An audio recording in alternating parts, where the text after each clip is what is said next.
Hola, hola, ¿cómo están, queridos amigos? Pues ya estamos en otro fin de semana, ya estamos en un viernes que, bueno, pues que gracias a nuestro Padre Eterno nos permite estar disfrutando de, pues ya un fin de semana, ya estamos entrando a un Shabbat más y pues bueno, ya estamos listos para estudiar. Pues vamos a tener una sencilla reflexión, nos vamos a enfocar prácticamente a lo que es la Haftarah o la parte profética. Muy bien, vamos a ver qué es lo que nos toca hoy. Pues ya tenemos ahí en la pantalla lo que le llamamos sal de la ciudad y ve al desierto, y precisamente es la parasha número 45, que es la que vamos a estar meditando. Y precisamente vamos a recordar lo que ya vimos ahorita en el video. Verifica por favor, como siempre le decimos, verifica por favor la información, todo a través de una investigación para que tú puedas sacar tu propia conclusión, que esto es importante. Bien, decir la verdad evita fundar la fe en fantasías religiosas. Por eso es importante que investiguemos, porque yo en lo personal había creído muchas cosas que, pues nada más porque lo dijo un maestro, un moré y así, no, tenemos que investigar historia y muchas cosas, porque si no vamos a basar o poner una fe en cosas que no van a suceder o que no son así. Por eso es mejor que tú puedas investigar. ¿Ok? Bien. La paracha es la 45 del año 5780 de acuerdo al calendario judío del judaísmo, ¿sí? De acuerdo a ellos, vamos en el 5780. Es para este fin de semana, para este sábado, que comienza el viernes en la noche, agosto 1, 2020, que ya en el calendario o en el anuario hebreo viene siendo Ab 10 del 5780. Bien, Devarim o Deuteronomio 3:23 al 7:11, Isaías 40 del 1 al 26. Precisamente en el Ab 9, pues han sucedido a lo largo de la historia de Israel, han sucedido eventos importantes que pues se recuerdan en el judaísmo, se recuerdan. Pero hoy no vamos a hablar de esos eventos, aunque tiene que ver con Isaías, con uno de los eventos. Eh, Fíjense cómo el templo, que el primer templo, el segundo templo, que se ha hablado tanto de esto, y pues de alguna manera como que marca la historia en Israel, el antes y el después, pues realmente así fue, porque lo podemos ver con lo que son las doctrinas, las teologías, preexilio, después del exilio, durante el exilio también, que hoy vamos a hablar durante el exilio, qué sucedió, quién fue el que estuvo hablando ahí, qué profeta. Bien, entonces es de Barín 3:23 hasta el 7:11 y en el profeta es 40 del 1 al 26. Pues aquí abajo de las diapositivas tienes ahí el blog ministerio710.blogspot.com y también en Facebook Amor por la Verdad. Ahí nos encuentras. Por favor, síguenos. Y antes que se me olvide, si estás viendo este video en YouTube, por favor, dale suscribir. O sea, ahora sí que suscríbete, pone la campanita para que estés enterado de los videos que estamos compartiendo continuamente en este canal, porque lo único que buscamos es poder dar valor a tu vida, fortalecer que la palabra, las escrituras, lo que estamos aprendiendo, pues eso dé fortaleza a tu fe en el único Dios verdadero que es el creador de los cielos y la tierra. Bien, pues vamos a seguir. Vemos que este Isaías, en el capítulo 40, hemos hablado muchas veces que Isaías, todo lo que es el Sefer se hizo en tres partes. El primer Isaías del 1 al 39, que es el original, y posteriormente se piensa que fueron seguidores de Isaías, o más bien como tipo alumnos de Isaías, que está el Deutero Isaías y el Trito Isaías, el tercero. Vamos a decir que el primero, segundo y el tercero. El primero, pues, es del 1 al 39, el segundo es del 40, que nos toca hoy el 40, del 40 al 55, y el tercero del 56 al 66. Lo hemos estado diciendo cada vez que tocamos Isaías, lo recordamos, pero ¿por qué lo hacemos? Invertimos unos segundos. Porque posiblemente hay personas que llegan por primera vez escuchando algún video del canal de Ministerio 710. Y pues bueno, no está por demás que nosotros lo digamos y podamos repasar toda esta información de algunos profetas. Bien, Deutero Isaías, que estamos hablando del 40 al 55, dice que es una obra de un profeta anónimo, como lo hemos dicho, no lo sabemos quién fue, que ejerció su ministerio entre los desterrados de Babilonia. Es decir, la gente que fue llevada de Jerusalén y que estaba viviendo ya ahí en Babilonia, este profeta, este anónimo, su ministerio fue desarrollado precisamente durante el exilio, con la gente que se había traído de Jerusalén a Babilonia. Entonces, con ellos, él estuvo hablando, él estuvo diciendo, y pues prácticamente si nosotros observamos el segundo Isaías, nos está mostrando el que más habló de lo que es un monoteísmo, hablaba más radical lo que es el monoteísmo. Como dice la pantalla, pues ejerció su ministerio entre los desterrados de Babilonia durante el ascenso de Ciro en el año 553 al 539 antes de la era cristiana. Vamos a ver un poquito de información.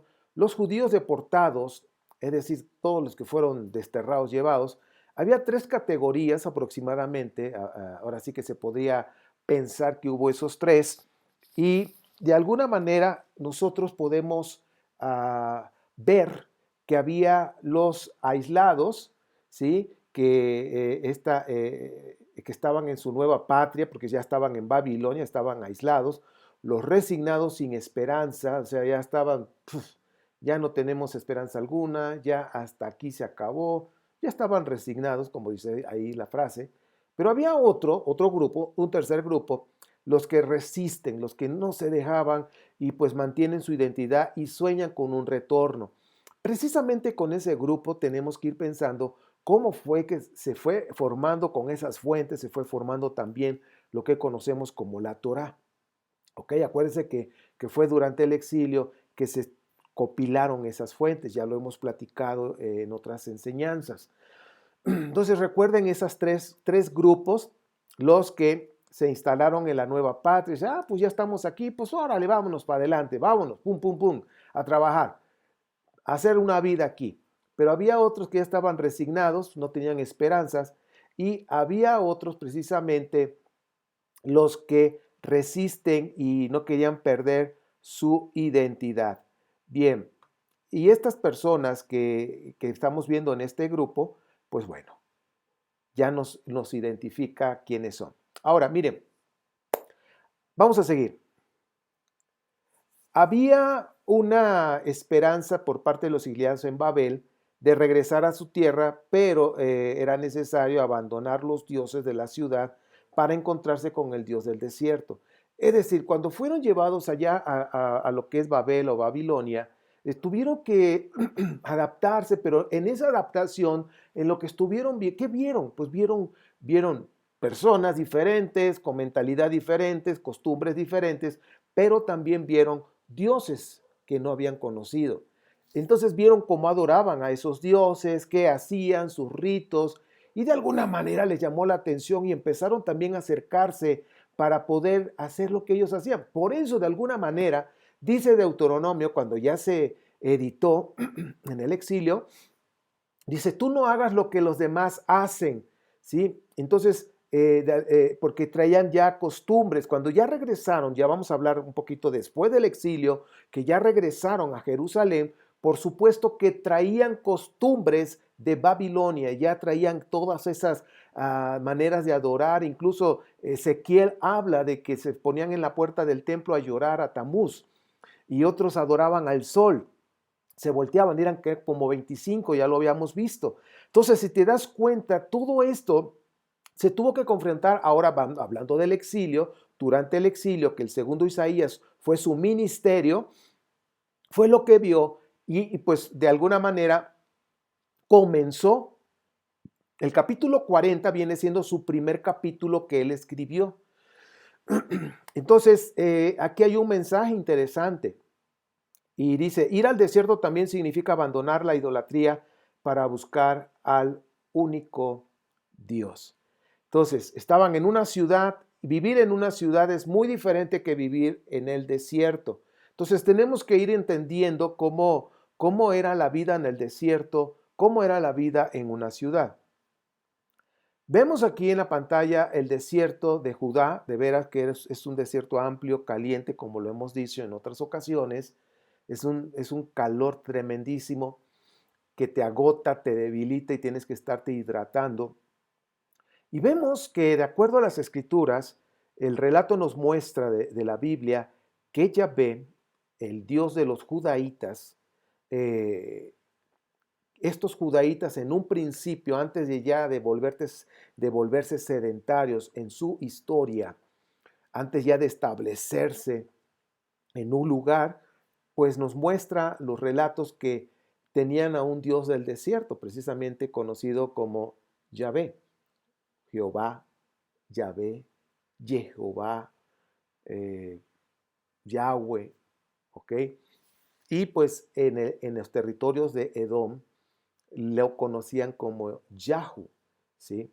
Pues bueno, por eso vienen los profetas, Josiyah, Yermiyahu, en fin, todos los que terminan los nombres de Ías, Isaías, Jeremías, Ezequías, ¿sí? Josías, todos ellos terminan en sus nombres con Yahu, ¿sí? Que tiene que ver con el Dios, así como en los tiempos de David, de sus hijos que puso a Absalom, Salomón, tienen que ver con el Dios Shalim o el Dios Shalem, ¿ok? Entonces son cuestiones de que tenemos que ir viendo la historia y en qué momento está sucediendo el relato bíblico para comprender qué es lo que estaban adorando. En este caso, ya tenían asentado a Yahvé o al Yud-Het Bat-Hei, ¿sí? Algunos pronunciaban como Yahu, ya les dije, había una ciudad en Edom que algunos traducen como Yahvé, otros Yahu, ¿ok?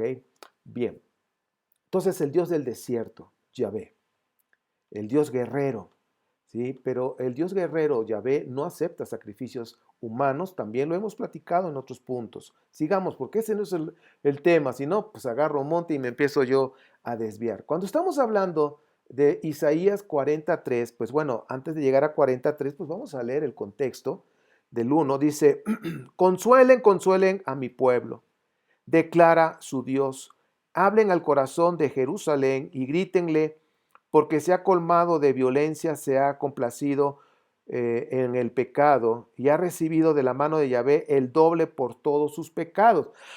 Es decir, que estaban pagando el doble por todo lo que ya habían hecho. Estamos hablando aquí ya de los exiliados. Número 3, ¿ok? Y como viene aquí en la pantalla, escuchen, es la voz de alguien que clama. Son los resultados principales. Ay, yo no te mandé a llamar Siri, o no sé cómo te llamas, pero bueno. A ver.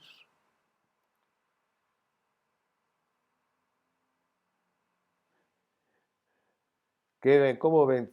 El teléfono se puso a contestarme ahí que estos son los resultados y bueno, yo no sé qué palabra habré dicho, que se emocionó y bueno, me sacó de... Pero regresamos, estamos leyendo precisamente el versículo 3. Escuche, esta es la voz, dice, de alguien que clama, abran camino a través del desierto para Yahvé. Hagan una carretera derecha a través de la tierra baldía para nuestro Dios. Ahora, yo les puse ahí, si se dan cuenta en la pantalla, es la ciudad de Babel o Babilonia, y un camino que viene siendo la flecha que nos está llevando al desierto. Lamentablemente a veces los versículos los están mal acomodando, ¿sí? Sobre todo los evangelios que fueron también escritos por personajes anónimos, ¿sí? Entonces, cuando todos nosotros leemos los evangelios, son reinterpretaciones de la vida de Yeshua. Entonces, aquí ellos aplicaron de que la voz que clama, no, pues es Juan el Bautista. Pero realmente lo que está diciendo el mensaje de aquí, del segundo Isaías o Deutero Isaías, el capítulo 40, no está hablando de eso, precisamente, no es eso. No está hablando de que va a preparar el camino para un Mesías, no. Está hablando de que debemos salir de la ciudad, de todo lo que hay en la ciudad para ir al camino, o sea, hacer un camino al desierto para encontrarnos con el Dios del desierto. Cambia todo. es muy diferente. Entonces, chequen cómo está la traducción, escuchen. Lo voy a decir una vez más, escuchen. Es la voz de alguien que clama. Abran camino a través del desierto para Yahvé. Hagan una carretera derecha a través de la tierra baldía para nuestro Dios. Sal de la ciudad. Entonces, de alguna manera también ya el profeta, este profeta anónimo, estaba visualizando del salir, de ir y de regresar también ya a Jerusalén, pero que en ese camino se iban a encontrar y que debían de encontrarse con Dios, que tenían que dejar todo lo de la ciudad. Es un mensaje específico para un grupo de personas específicas en Babilonia. Entonces, al principio de esta enseñanza dijimos que este profeta, su ministerio fue durante el exilio, ¿ok? El trito Isaías o el último Isaías, que es del capítulo 56 hasta el 66, su ministerio prácticamente fue después del exilio. Entonces tenemos que ir viendo en qué momento escribieron los profetas, a quién escribió, qué mensaje está dando. Entonces, mis amados, esto es importante, lo he dicho muchas veces. Vamos a seguir avanzando con nuestra enseñanza. Y pues ya comprendimos lo que está hablando ahora sí que el segundo Isaías, que prácticamente viene siendo su primer capítulo y está hablando de un mensaje para los que están ahí desterrados en Babilonia. Los israelitas, como dice ahí la pantalla, fueron durante siglos nómadas y su Dios era el que los acompañaba en el desierto, en las montañas, en lugares desolados. Era un Dios que viajaba y se movilizaba juntamente con ese grupo o el clan o la tribu para protegerlos de los peligros que había en el camino. Entonces, ese era el Dios del desierto. Había una intimidad. Antes de volverse sedentarios, recuerden ustedes que el pueblo de Israel, los cananeos, eran cananeos. De ahí salió el pueblo. No vinieron de afuera como lo han mostrado. No, no, no. La historia muestra, la arqueología comprueba que los israelitas, hablando de los judaítas, eran mismos, de ahí mismo de Canaán.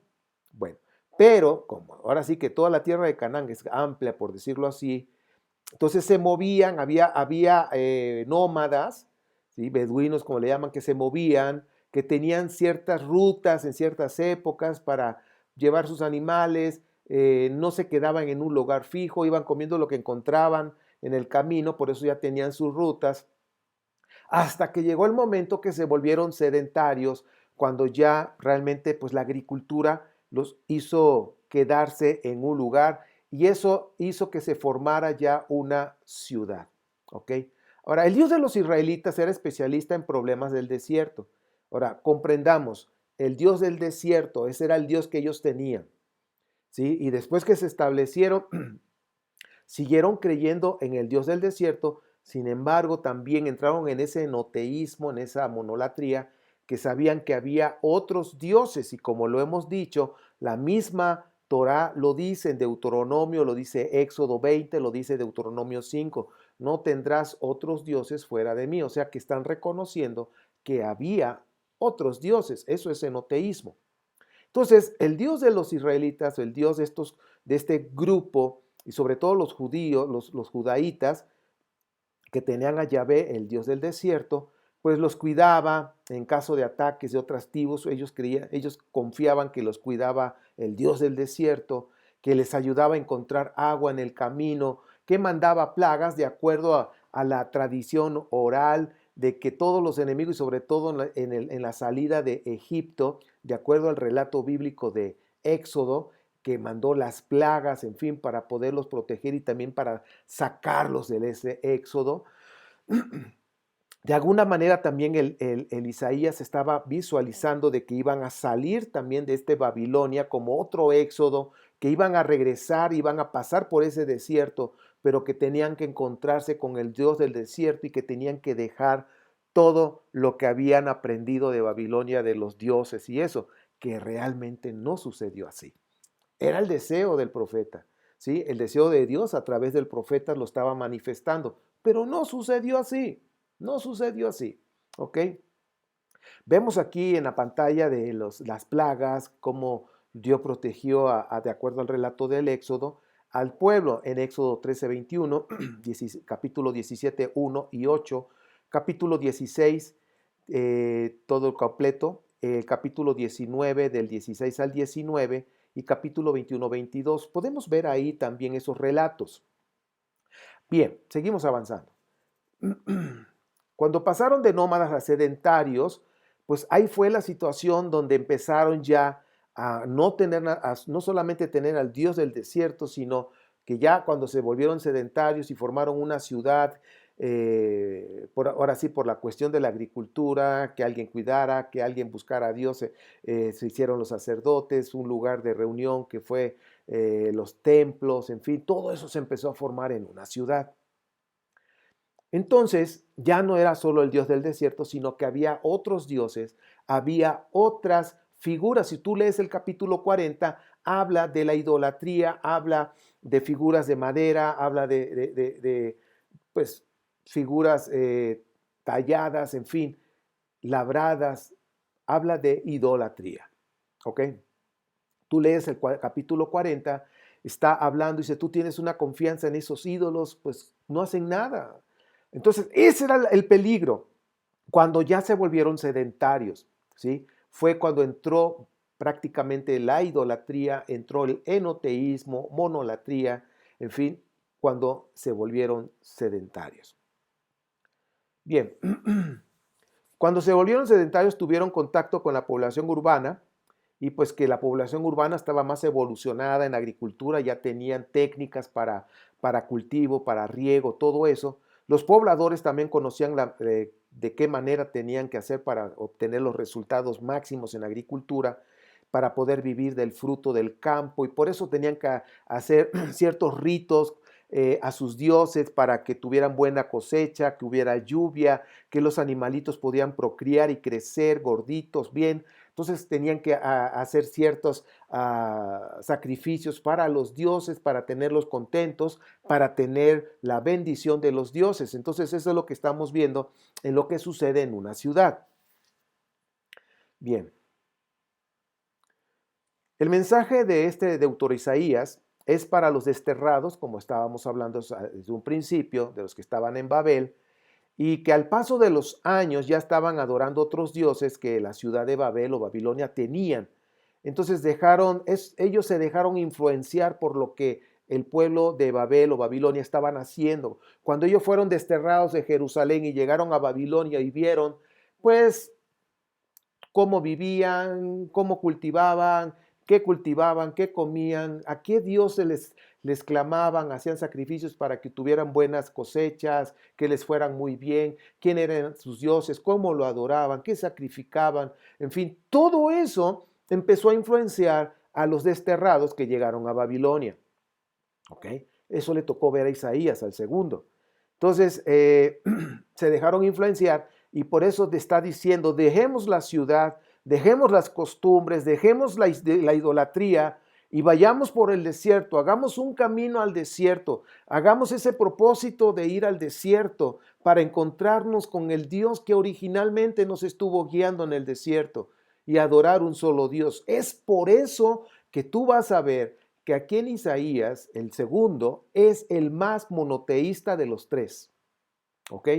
El más monoteísta. Hay un solo Dios. No hay otro ni antes ni después. Y tú vas a ver así cómo está dando ese mensaje. ¿Por qué? Porque él estaba viendo que el pueblo había sido influenciado por la cultura babilonia, tanto en la religión y todo. O sea, estaba siendo influenciado. Estaban cambiando, estaban dejando al Dios del desierto y que muchos lo dejaron. Muchos lo dejaron. Y como les dije hace un momento, cuando regresaron y ya estaban en Judá, en el templo, en el segundo templo, había mujeres que lloraban al dios Tamuz. Entonces, date cuenta, ¿no? La influencia. Estamos nosotros en el siglo XXI. ¿Cuál es el Dios de este siglo? ¿Cuál es el Dios de la ciudad? ¿Qué debemos abandonar para buscar a Dios? Para que no nos alejemos del Dios del desierto. para que no nos alejemos del único Dios que hay. El que hizo los cielos y la tierra, el que hizo el universo, el que te hizo a ti y a mí, el que nosotros ahora, de acuerdo a la Biblia hebrea, llamamos Yahvé. O, ¿cuál es su nombre? Como dicen los judíos, Hashem, el nombre. Y ahora tiene más sentido. Porque la humanidad tiene cientos de miles de años de existir. Y cada época llamaron al rey del universo con diferentes nombres. ¿Cuál es el nombre? Pues como yo les dije, ahora entiendo a mis hermanos, los judíos, al decir Hashem, pues el nombre. El nombre. ¿Cuál es el nombre? La Biblia hebrea dice que es Yahvé. Bueno, pues Yahvé. O Hashem.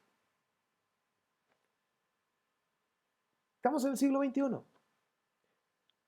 Tenemos que hacer un camino para no despegarnos de esa intimidad, de ese desierto con el Rey del Universo, con Hashem, el nombre.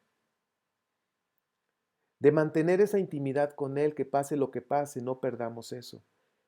Estamos cambiando, estamos en un siglo donde estamos cambiando de una era, estamos pasando a otra nueva era ya, la era digital, la era del Internet, donde puede ser el Dios el Internet.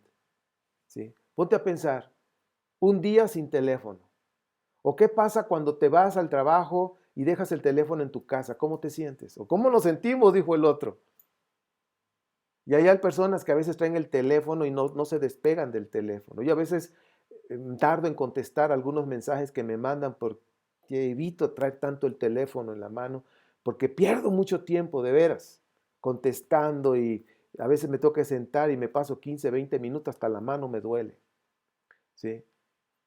Debemos buscar al Eterno, mantenernos conectados con Él. Ahora, no, con esto no digo que no uses el teléfono, que es del diablo. No, yo no estoy diciendo eso, sino que tengamos ese control nosotros, que no nos controle a nosotros.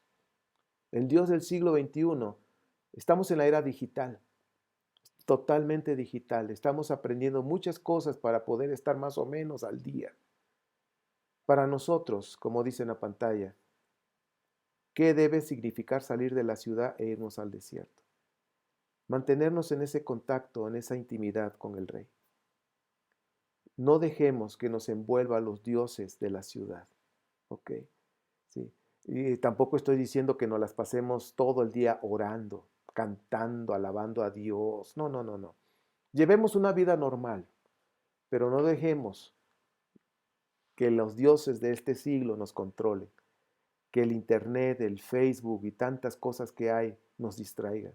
Que tengamos tiempo para leer, que tengamos tiempo para meditar, que tengamos tiempo para nosotros mismos, tiempo para la familia.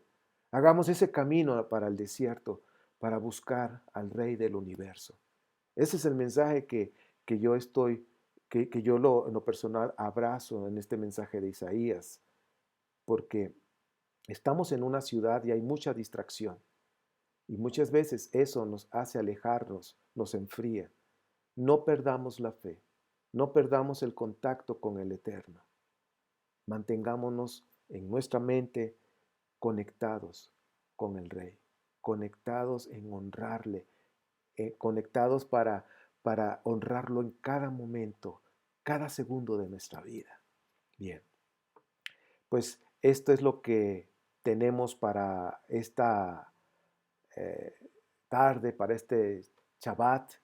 En unas horas ya oscurece y entra el Shabbat. Pues bien, espero que esta reflexión nos ayude a entender lo que estaba pasando Isaías y lo que nosotros estamos pasando hoy en día. ¿Ok? Si Isaías el segundo estuviera en estos tiempos, ¿escribiría lo mismo? Pues yo pienso que sí. Hay mucha idolatría de muchas formas. A veces hay egolatría y tenemos que, ahora sí que someternos al Rey del universo, someter nuestra voluntad, morir a nosotros mismos, como dice Pablo, morir a nosotros mismos para poder agradar al Rey. ¿Sí? Y poner por encima de nuestros deseos, poner por encima de todo la voluntad del Rey. y poder decir, Padre, yo someto mi voluntad a tu voluntad. Lo único que yo quiero es agradarte a ti, honrarte cada segundo de mi existir, cada segundo de mi respirar. Quiero honrarte, bendecir tu nombre y darte las gracias en cada momento, en todo momento. En fin, hagamos un camino hacia el desierto para conectarnos con el Rey. Pues bien, pues que tengas un Shabbat delicioso, una cena deliciosa con la familia. Te mando un fuerte abrazo y yo le ruego a mi Padre que te bendiga y te guarde, que haga resplandecer su rostro sobre ti, extienda su amor, te dé gracia. Que nuestro Padre alce su rostro sobre ti, te dé shalom. A ti, a tu familia, a tu matrimonio, donde quiera que estés, en tu hogar. Que haya un shalom profundo y que en esta cena que tengamos con la familia lo disfrutemos al máximo y que podamos bendecir a nuestra familia y convivir con nuestros seres queridos. Y siempre les digo algo, recuerda 3 cosas para el día de reposo. Tener tiempo para meditar y pues delante de nuestro Rey, honrarlo y meditar delante de Él también sobre nuestra vida, tener tiempo con Él a solas. Número 2, la familia, pasar tiempo con ellos. Número 3, descansar, dormir, estar en relax. Te mando un fuerte abrazo, mis queridos hermanos, y Shabbat Shalom. Nos vemos en la próxima. Si nuestro Padre Eterno nos lo permite, ahí estaremos. Shalom.